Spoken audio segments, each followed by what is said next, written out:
கோவை ஜீவஜோதி கலை தொடர்பகம் பெருமையுடன் வழங்கும் மாதா தொலைக்காட்சியின் அரம்சை நிகழ்ச்சிக்கு உங்களை வரவேற்பதில் மற்றற்ற மகிழ்ச்சி கொள்கிறேன். நான் உங்களில் ஒருவன் கேமி ஏஜே. இந்த நிகழ்ச்சி பெற்றோர்களுக்கான பிள்ளை வளர்ப்பின் அரிச்சுவடி. ஒரு 10-20 வருஷம் ஆனாலும் எல்லாத்துக்குள்ளேயும் வரக்கூடிய ஒரு ஹாண்டிங்கான பயமுறுத்தக்கூடிய ஒரு கனவு என்னன்னா பரீட்சை கனவு. இது நேத்து கூட எனக்கு வந்தது. அப்படி இருக்க போகும்போது ஒரு 10-20 வருஷம் கழிச்சே இப்படி பயமுறுத்திட்டு இருக்குன்னா இன்னைக்கு அந்த பரீட்சையை ஃபேஸ் பண்ண இருக்கக்கூடிய குழந்தைகளுக்கு அந்த பயம் எப்படி இருக்கும், அந்த பயத்தை போக்குவது எப்படி, அதெல்லாம் தான் இந்த வாரமும் இனி வரக்கூடிய சில வாரங்களும் அரம்சை நிகழ்ச்சியில பார்க்க இருக்கிறோம்.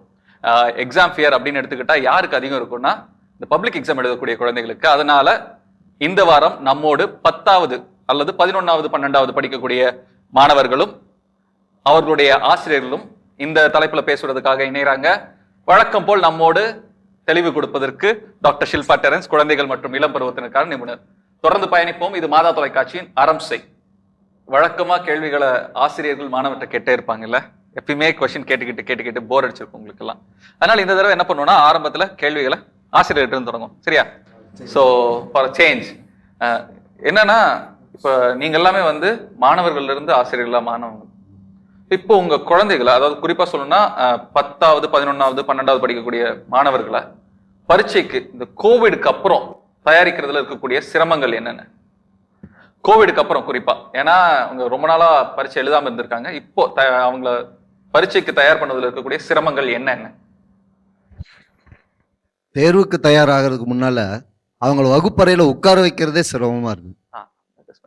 முதல்ல ஒரு கட்டத்துக்குள்ள அவங்கள உட்கார வைக்கிறது அப்படிங்கிறது அது ஃபர்ஸ்ட் ப்ரிப்பரேஷன். அதுதான் அது பொருந்தும். ஆமா, அது முதல்ல வரும்பொழுது அடுத்தது கான்சன்ட்ரேஷன், அப்புறம் தான் தேர்வு, அப்புறம் தான் தயாரிப்பு. ஸோ அதுவே இப்போ அடிப்படையிலே சிக்கலா இருக்கு. ஓகே, வேற பரீட்சை பொறுத்த வரைக்கும் ஏறக்குறைய 2 வருஷம் பக்கமாக கொரோனாவில் ரொம்ப இவங்க அஃபெக்ட் ஆயிருக்காங்க மென்டல் அந்த லெவலில். ஸோ பேசிக்காக அந்தந்த ஸ்டாண்டர்டில் அவங்களுக்கு கிடைக்க வேண்டியது கிடைக்கல. இல்லைதான் ஆன்லைன் கிளாஸஸில் அவங்க பார்ட்டிசிபேட் பண்ணியிருந்தாலும் கூட அந்த ஆஃப்லைன் டீச்சிங்கில் டீச்சர்ஸ்லேருந்து அவங்களுக்கு கிடைக்க வேண்டியது பேசிக்காக கிடைக்கல. எஸ். இது வரைக்கும் பார்த்தீங்க அப்படின்னா தேர்வறையில் ஒரு கண்காணிப்பாளர் இருந்தாங்க. இப்போ என்னன்னு கேட்டிங்கன்னா ஆன்லைன் வகுப்பு நடக்கும்போது மாணவர்கள் கைடை பார்த்து, நோட்டை பார்த்து, அல்லது பேரண்ட்ஸ்கிட்ட கேட்டு பேரண்ட்ஸு எழுதி கொடுத்த சூழலும் உண்டு. ஆனால் இப்போ அதெல்லாம் தாண்டி பொது தேர்வு அப்படிங்க வருகிற போது மாணவருக்கு பயம் இருக்குதோ இல்லையோ, ஆசிரியராக எங்களுக்கு தான் அதிக பயமாக இருக்குது. ஏன் அப்படின்னு கேட்டிங்கன்னா எந்த விதத்தில் அவனை தயார்படுத்துவது என்பது எங்களுக்கு கொஞ்சம் கஷ்டமாக தான் இருக்குது. ஏன்னா இது வரைக்கும் நீங்கள் சரியான மதிப்பீடுல அவங்கள மதிப்பிட முடியல, மதிப்பீடு செய்ய முடியல. ஓகே, அது கோவிடுக்கு அப்புறம் அதான் சார் சொன்ன மாதிரி மாணவனை உட்கார வைப்பது ரொம்ப கடினமாக தான் இருக்குது. ஓகே. கொரோனாக்கு பின்னாடி என்ன செஞ்சாங்க மாணவர்கள்லாம் வேலைக்கு போக ஆரம்பிச்சிட்டாங்க. வேலைக்கு? ஆமா, சம்பாதிக்கிற திறன் தான் இப்போ அவங்கள்ட்ட இருக்கு. உட்கார்ந்து படிக்கணுங்கிற திராணி இருக்க மாட்டுது. அப்படியே எழுதினாலும் 35 மார்க் எடுத்தா போதுமா, 40 மார்க் எடுத்தா போதுமா அப்படிதான் கேட்குறாங்க. இப்பயும் படிக்கக்கூடிய மாணவர்கள் கூட கொஞ்சம் சோம்பேறித்தனத்துக்கு வந்துட்டாங்க. சோம்பேறித்தனம் கரெக்டான இது. பார்த்து எழுதக்கூடிய ஒரு விஷயம், சோம்பேறித்தனம், இதெல்லாம் தானா உட்காராம இருக்கிறது, அந்த இது எல்லாம் தானா வந்துருச்சு. ஸ்மார்ட் போன் அதிகமாக பயன்படுத்தினதுனால அந்த எழுத்துக்கள் எல்லாமே குறைவாக இது பண்ண ஆரம்பிக்கிறாங்க. அதாவது இப்போ ஆங்கிலத்தை பொறுத்த வரைக்கும் குட் மார்னிங்னா ஜிஎம் மட்டும் போடுவாங்க, காட் பிளஸ் யூனா ஜிபியூ. அந்த மாதிரி அவங்க அது வழக்கமாகிட்டதுனால பேப்பர்லயுமே பாத்தீங்கன்னா சுருக்கி எழுத ஆரம்பிக்கிறாங்க. எங்களுக்கு அது ரொம்ப குழப்பமா இருக்குது. அதை எப்படி திருத்துறது அப்படின்றது. எஸ்எம்எஸ் பேப்பர்ல, எக்ஸாம் பேப்பர்ல வந்துருச்சு. இப்போ எக்ஸ்எம்எஸ் பேப்பர் ஆயிடுச்சு, எக்ஸாம் பேப்பர். ஓகே, இதெல்லாம் உண்மைதானா? இந்த எஸ்எம்எஸ் ஆனது எக்ஸாம் பேப்பர்ஸ், அப்புறமா சோம்பேறித்தனம், ஆன்லைன்ல பார்த்து எழுதிட்டு இருந்தது. ஆனா அது உண்மைதான்ல? பாதி பேர் எல்லாருமே ஆமா அப்படின்ட்டீங்க. ஃபைன், மைக் எடுத்து சொல்லலாம். எப்படி இருக்கு இப்போ? டீச்சர்ஸ்க்கு என்னென்ன கஷ்டம்லாம் சொன்னாங்க, நீங்க என்னெல்லாம் ஃபேஸ் பண்ண போறீங்கிறத அவங்க சொன்னாங்க. Is that true? அந்த தான் கஷ்டமா, இல்ல அதை தாண்டி எதுவும் இருக்குதா? கடைசியா எப்ப எக்ஸாம் எழுதுனீங்க? லாஸ்டா 9th half yearly எக்ஸாம் எழுதணும். 9th half yearly exam school மூலமா வச்ச எக்ஸாம்னா 9th half yearly எக்ஸாம் எழுதணும். அதுக்கப்புறம் சின்ன டெஸ்ட் 50 மார்க் 60 மார்க் இந்த மாதிரி வச்சுட்டு இருந்தாங்க. அதில் கொஞ்சமாக மார்க் எடுத்துகிட்டு இருந்தோம். இப்போ 9வது முடி கண்டினியூஸாக படிச்சுட்டு இப்போ எக்ஸ்ட்ரா 2 வருஷம் கேப் விட்டதுனால இப்போ கொஞ்சம் கான்சன்ட்ரேட் பண்ண முடியல. கான்சன்ட்ரேஷனே பண்ண முடியறதில்ல. ஓகே, படிக்கிறதுனா எப்படிங்கிறதே தெரியாமல் போயிருக்கும். சார் இல்லை சார், சார் சொன்ன மாதிரி அந்தந்த டைமுக்கு கிடைக்க வேண்டிய ஸ்டடீஸ் வந்து பார்த்திங்கன்னா எங்களுக்கு கிடைக்கல. இப்போ மொத்தமாக ஒரு லோடாக ஒரு 3 monthsல நாங்கள் இதை மொத்த லோடையும் 3 monthsல படிக்கணும். அதாவது 1 year டைம் பீரியடில் நாங்கள் படிக்க வேண்டியதை 3 monthsல படிக்கணும் போது கொஞ்சம் அது எப்படி அது 3 monthsல? நீ எந்த ஸ்டாண்டர்ட் படிக்கிறீங்க? 11th. ஓகே. அதாவது இப்போ இந்த நவம்பர்ல தான் ஸ்கூல் தொடங்கி இருக்காங்க அப்படிங்க போகும்போது நவம்பர் மொத்த சப்ஜெக்ட்ஸ் நவம்பர்ல இருந்து மார்ச்சுக்குள்ள படிச்சாகணும். மொத்த சப்ஜெக்ட்லையும் நவம்பர்லேருந்து மார்ச்குள்ளே படித்து நாங்கள் மே மாதம் எழுதணும் போது கொஞ்சம் டஃப்பாக இருக்குது sir. Okay. Time line reduce சிலபஸாக இருந்தாலும் கஷ்டமாக தான் சார். சிலபஸ் ரெடியூஸ் பண்ணாலும் கஷ்டம் தான். ஏன் கஷ்டம்? அதில் புரிஞ்சுக்கிற அளவுக்கு எடுக்க முடியறது இல்லை சார். டைம் இல்லைங்கிறீங்களா இல்லை என்ன கஷ்டமா இருக்குது? அதுல டைம் இல்லைங்க சார். டைம் இல்லை. ஓகே, அவர் சொன்னதுதான் டைம் இல்லை. வேற சார் நான் வந்து பார்த்தோம்னா 2 weeks முன்னாடி தான் ஃபுல் போர்ஷன் எக்ஸாம் ஸ்கூலில் எழுதணும். பட் என்ன பண்ணாங்க, ஆன்லைன் கிளாஸில் அந்த அளவுக்கு எடுக்க முடியலன்னு சொல்லி போர்ஷன்ஸ் வந்து கொஞ்சம் ஃபாஸ்ட்டாக ரஷ் அப் பண்ணிட்டாங்க. இப்போ நான் சயின்ஸ் எக்ஸாம்க்கெல்லாம் வந்து பார்த்தீங்கன்னா ஃபுல் போர்ஷன் திடீர்னு சொன்னதுனால அந்த கவர் பண்ணாதனால ரொம்ப கஷ்டப்பட்டேன் ஃபஸ்ட்டு படிக்கிறதுக்கு. ஓகே. எக்ஸாம்ஸ் வந்து டீச்சர்ஸே கவர் பண்ணல. அதாவது எப்படின்னா போர்ஷன்ஸ் முடிச்சாகணுமேன்னு சொல்லி ஆன்லைன் கிளாஸில் வந்து அந்த அளவுக்கு இப்போ சிக்னல் கிடைக்காது, பேசர் கேட்காது, அந்த மாதிரின்றனால கொஞ்சம் நம்மளே தூங்குற மாதிரி நடிச்சிருப்போம். தூங்குற மாதிரிலாம் நடிக்கிறேன் சார். அதான் அந்த மாதிரி ஃபாஸ்ட்டாக ரஷ் அப் பண்ணனால இந்த ஃபுல் போர்ஷன் எக்ஸாம்க்கு வந்து கொஞ்சம் கவர் பண்ண கஷ்டமா இருந்துச்சு எல்லாத்தையும் படிக்க. எல்லாத்துக்குமே பிரச்சனை அந்த டைம் லைன்ங்கிறதுல தான் வந்து இருக்குது. ஓகே, வேற யாருக்கும்? ஒரு வருஷம் படிக்காம இருந்துட்டு இப்போ எப்படி படிக்கிறதுனே எனக்கு மறந்து போயிருச்சு. Good good. இதுதான் முக்கியமான பிரச்சனை. ஓகே, படிக்கிறது எப்படிங்கிறதே தெரியல. அவர் சொன்ன அப்படி அந்த வே எப்படி இப்படி எப்படி கவர் பண்றது, எவ்வளவு படிக்கிறது அப்படின்றது கொஞ்சம் டைம் எப்படி எவ்வளவு யூஸ் பண்ண முடியும், டைம் எப்படி மேனேஜ் பண்றது. எஸ். Okay, fine. வேற டைம் மேனேஜ்மெண்ட் தான் உங்களுக்கு கஷ்டம். ரெடியூஸ் போர்ஷன்னாலுமே இவ்வளோத்தையும் எப்படி கவர் பண்றது இந்த பயத்திலே வந்து படிக்கிறது கஷ்டம். மோஸ்ட்லி எல்லாருமே சொல்றது வந்து நேரம் தான். உங்களுக்கு பிளானிங் சென்ஸ் சுத்தமா இல்லாத மாதிரி இருக்கு சார். Planning sense. ஓகே, எல்லாத்துக்கும் வந்து அந்த டைம்குள்ள தான் வந்து எல்லாமே உட்காருது இல்ல. எவ்வளோ மெமரி பண்ணாலும் அந்த மொமெண்ட்க்கு எல்லாமே மெமரி ஆயிருது. பட் எக்ஸாம் ஹால் போனோடனே பழைய ஞாபகம் தான் வருது. ஓகே, எதுவுமே ரீகப் பண்ண முடியல அங்க உட்காந்துட்டு. ஓகே, ஆனா லைட்டர் நோட் ஒன்று கேட்கலாம். ஆன்லைன்ல எக்ஸாம்ஸ்ல எப்படி நடந்துட்டு இருந்தது? ஆனா லைட்டர் நோட் கேஷ்ல சொல்லலாம், அவங்கள கண்ண முடிக்குவாங்க, நீங்க சொல்லலாம். ஆன்லைன்ல அது எக்ஸாமே இல்ல. எக்ஸாமே இல்ல. ஓகே, சும்மா நம்மளா பார்த்து எழுதுறது தானே. அப்புறம் வேற யாருக்கும் ஆன்லைன் எக்ஸாம்ஸ்? No comments. தாலாட்டே படம் தூங்க வைக்கிற மாதிரி இருந்துச்சு. தாலாட்டே படம் தூங்க வைக்கிற மாதிரி. தாலாட்டே படம் தூங்கிங்களா? கிளாஸஸ் நான் கேட்கல, எக்ஸாம்ஸ். எக்ஸாம் மாதிரியே நடந்தது இல்ல. எக்ஸாம் இல்ல, அது எக்ஸாம் இல்ல. எக்ஸாம் இல்ல, ஃபைன். அது எக்ஸாமே இல்ல. எக்ஸாமே இல்லன்ட்டாங்க அவங்க. Fine, good. சோ இப்போ அந்த எக்ஸாம் பேப்பர்லாம் கொடுக்குறாங்கல்ல, ரிவிஷன் டெஸ்ட் நடந்திருக்கும். அந்த மொத ரிவிஷன் டெஸ்ட்ல பேப்பர் கொடுத்தது எப்படி இருந்தது? கொஞ்சம் ஃபியரா இருந்தது. ஆனா ஃபர்ஸ்ட் நம்ம டிஸ்ட்ரிபியூஷன் வந்து ரொம்ப எதிர்பார்ப்போம், என்ன மார்க் வரும் அப்படின்னு சொல்லிட்டு. இந்த ஆன்லைன் கிளாஸ்லாம் முடிச்சுட்டு இப்ப வரும்போது அந்த டிஸ்ட்ரிபியூஷன் அந்த எதிர்பார்ப்பே இல்லாம போயிருச்சு. ஓகே ஓகே, ஏதோ வந்தா போதுங்கிற மாதிரி இருக்குல்ல. ஓகே, எக்ஸாம் அந்த ரிவிஷன் டெஸ்ட்ல ஃபர்ஸ்ட் ரொம்ப வருஷம் கழிச்சு பேப்பர் வாங்கிட்டு உட்காரும் போது எப்படி இருந்தது? எக்ஸ்பெக்ட் தி அன்எக்ஸ்பெக்டட்ங்கிற மாதிரி இருந்துச்சு. Expect cinema dialogue. ஓகே, வேற? எனக்கு ஃபர்ஸ்ட் டைம் பேப்பர் பார்க்கும்போது ரொம்ப பெருமையாக தான் இருந்துச்சு. நான் நினச்சேன் ரொம்ப லோவாக இருக்கும், ஏன்னா 1 year ஃபுல்லாக படிக்கல. இப்போ நம்ம எவ்வளோ எழுதியிருப்போம் வர. நான் சொல்றது எக்ஸாம் ஹால்ல உட்காந்துட்டு முதல்ல கொஸ்டின் பேப்பரையும் அந்த பேப்பரையும் வாங்கி பார்க்கும்போது கோடு போட போகும்போது நான் சொல்றேன் பரவாயில்ல இவ்வளோ ஞாபகம் இருக்கு அப்படியேன்னு தோணுச்சு. ஓகே, அந்த ஆன்சர் ஷீட் மாதிரி இருந்துச்சு என்னோட மூளை. ஒண்ணுமே இல்ல, ஒண்ணுமே தெரியாத மாதிரி இருந்துச்சு. பிளாங்கா இருந்துச்சு. Blank, full blank. Okay, so எல்லாத்துக்கும் வந்து அந்த எக்ஸாம்னா வந்து அப்பயும் ஃபியரா இருந்திருக்கு, ரிவிஷன் டெஸ்ட் அப்பயும் ஃபியரா இருந்திருக்கு. ஓகே, இப்போ டாக்டர்கிட்ட கேட்கலாம். டாக்டர், டைம் லைன் அதுதான் உங்களுக்கு பேசிக்கா ப்ராப்ளமா இருந்தது அப்படிங்கிறாங்க. How to handle this time, அதாவது பிளானிங். பாப்பா சொன்ன மாதிரி கரெக்டான வேர்ட் இஸ் பிளானிங். அதான் how to plan their studies. Okay, so குழந்தைங்க பொறுத்த அளவுக்கு இது மாணவர்கள் சாரி அவங்க எல்லாம் 18 வரைக்கும் ஐ டேக் தம் அஸ் குழந்தைங்க தான், எனக்கு குழந்தைங்க தான். ஓகே, ஸோ எதுக்குன்னு நானும் அதையும் சொல்லிக்கிறேன். அப் டு 18, 25 ஆக்சுவலி 25 வயசு வரைக்கும் உங்களோட பிரெயின்ங்கிறது மேனேஜ்மெண்ட், அது டைமோ இல்லைன்னா ஆர்கனைஸ் பண்றதுக்கு இன்னும் ரெடி ஆகல. ஏன்னா உங்களுக்கு என்ன நினைப்பீங்கன்னா, இதை நான் 1 hourல படிச்சு முடிச்சிருவேன் அப்படின்னு உங்களுக்கு தோணும். ஆனா நீங்க கண்டிப்பா அதை 1 hourல முடிக்க மாட்டீங்க. நீங்க என்ன பண்ணுவீங்க, லாஸ்ட் வரைக்கும் புஷ் பண்ணிடுவீங்க, 1 hourல நான் முடிச்சிருவேன் உட்காருவீங்க. ஆனா அது 4 hours ஆயிரும். அதுக்கப்புறம் உங்களால கம்ப்ளீட் பண்ண முடியாது. அதுக்கப்புறம் பாத்தீங்கன்னா லாஸ்ட் அது மிஸ் ஆயிரும். இட்ஸ் நாட் ஸ்டடீஸ் மட்டும் இல்ல, எல்லா விஷயத்துலயுமே. எல்லா விஷயத்துலையும். ஏன்னா உங்களோட adolescent brainன்னு சொல்லுவோம், உங்களோட பிரெயின்ல அந்த மேனேஜிங் ஸ்கில்ஸ்ங்கிறது இன்னும் ரெடி ஆகல.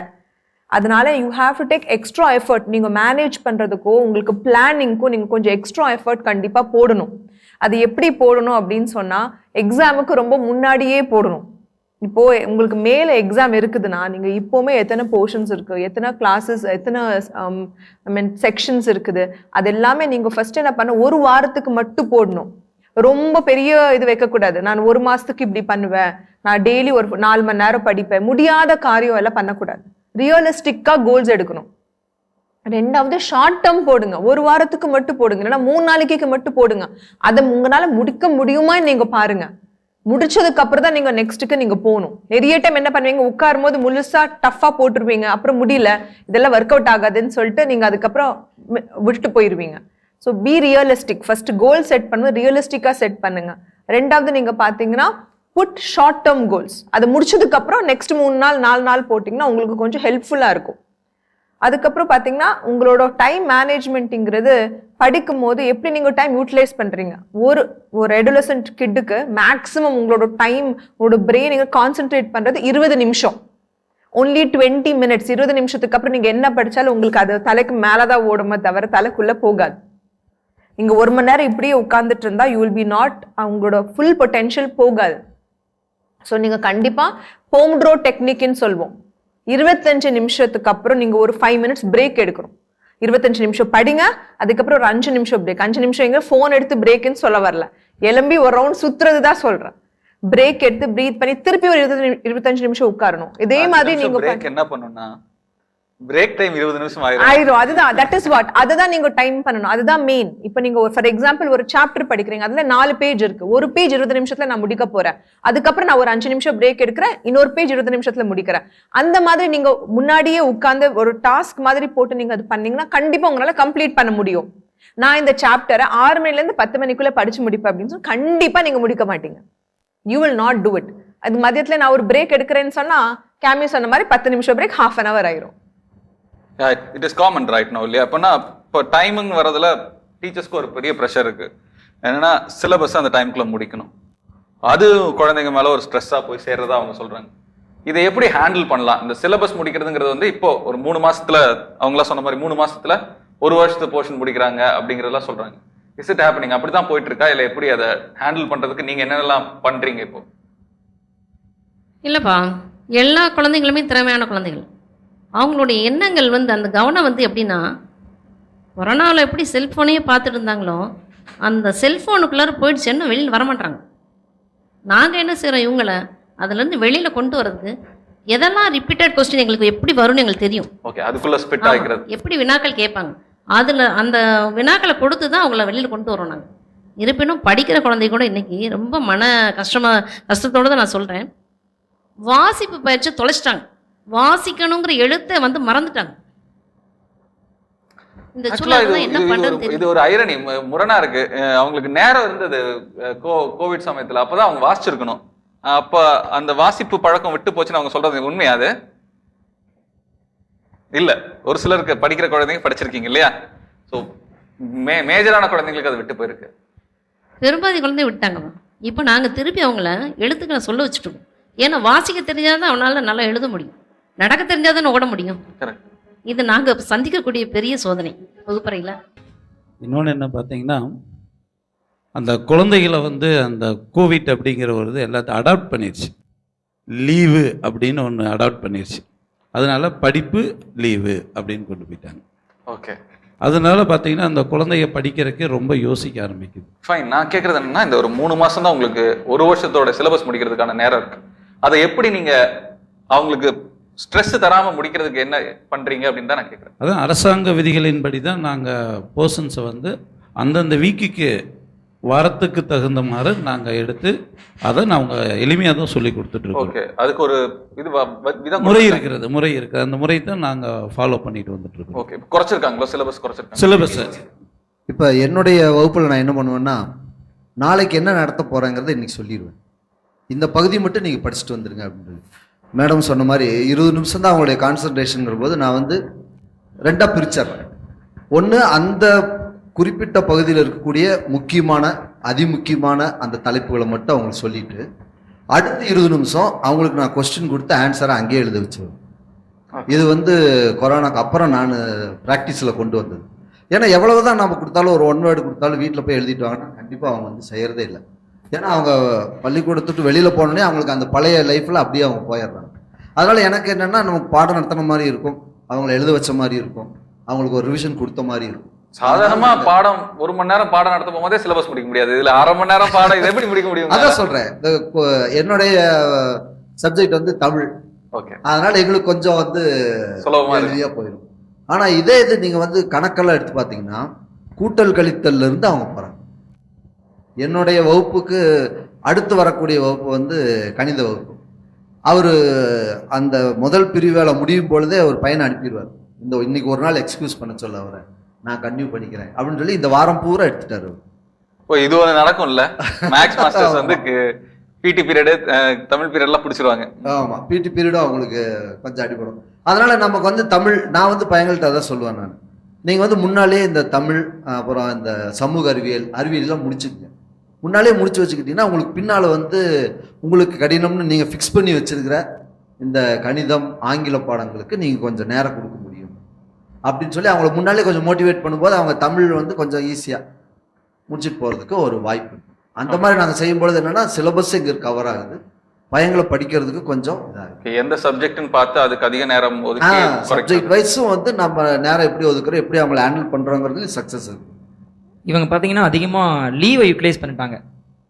பொதுவாக பார்த்தீங்கன்னா ஜூனில் கிளாஸஸ் ஸ்டார்ட் ஆகும், ஃபெப்ரவரி முடியும், மார்ச் எக்ஸாம் வந்துடும் இல்லைங்களா. இவங்களுக்கு மட்டும் பார்த்தீங்கன்னா கிளாஸ் ஸ்டார்ட் ஆச்சு, மறுபடியும் கொரோனா லீவ், வைத்தறிச்சல் தான், மறுபடியும் கிளாஸ் ஸ்டார்ட் ஆச்சு, மறுபடியும். இப்போ என்ன ஆகுதுன்னா, பேசிக்காக நான் ஒரு ஃபிசிக்ஸ் டீச்சர், ஸ்டூடெண்ட்ஸினுடைய லிசனிங் கெப்பாசிட்டி ரொம்ப குறைஞ்சி போச்சு. அதனால் எங்களால் வந்து இப்போ 2 வால்யூம் புக்கு, சயின்ஸ் ஸ்டூடெண்ட்ஸ்லாம் பார்த்தீங்கன்னா ரொம்ப கஷ்டப்படுறாங்க.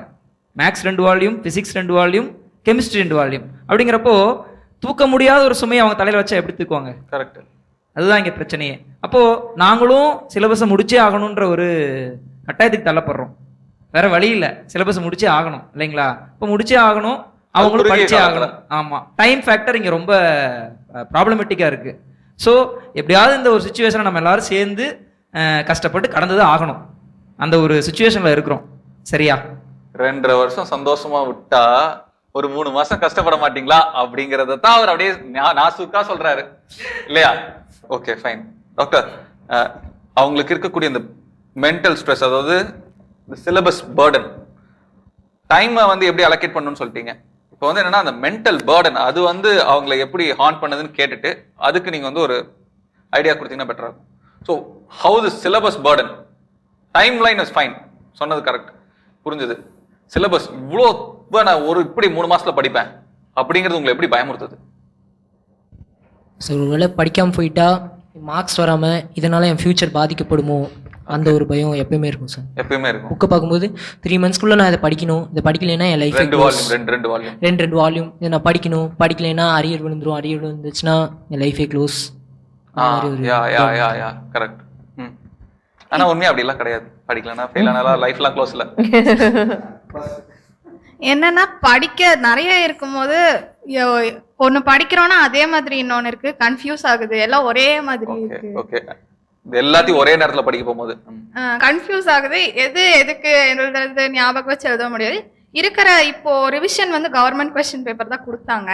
இப்போ பிசிக்ஸ்லாம் நிறைய இருக்கு கவர் பண்றதுக்கு, புக் பேக் கவர் பண்றதுக்கே எங்களுக்கு முடியல. இன்சைட்ல இருந்தெல்லாம் கேக்குறாங்க, அதுதான் எனக்கு எப்படி கவர் பண்றதுன்னே தெரிய மாட்டேங்குது. இதுக்கப்புறம் நீட்னு வர ஒன்று இருக்கு, அதெல்லாம் ட்ரை பண்ற ஐடியா இல்ல. Okay, fine sir. நீங்கள் நீட்டுன்னு சொன்னதான் சொல்கிறேன். நான் வந்து நீட் கிளாஸஸ் போயிட்டுருக்கேன்.